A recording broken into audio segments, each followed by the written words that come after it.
ছাড়ানো হয়েছে, এটা ইমম্যাচিওর্ড রয়েছে, মানে প্রায় ম্যাচিওর্ড কিন্তু তবু একটু ইমম্যাচিওর্ড। দেখুন এখনও কিন্তু বেঁচে আছে, দেখুন নড়ছে, হ্যাঁ ভালো করে দেখুন নড়ছে।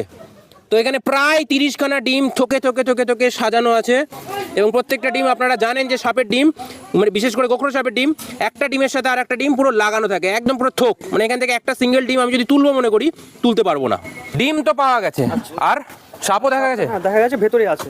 মানে মা সাপও আপনারা জানেন বন্ধুরা, যারা আমার চ্যানেলের নতুন দর্শক তাদেরকে আমরা বলে রাখি যে গোখরো সাপের মা ডিম কিন্তু তা দেয়, মানে ডিম পাহারা দেয়, এবং রীতিমতো এখানে কিন্তু মা সাপও রয়েছে, মা সাপও উদ্ধার হবে এখান থেকে।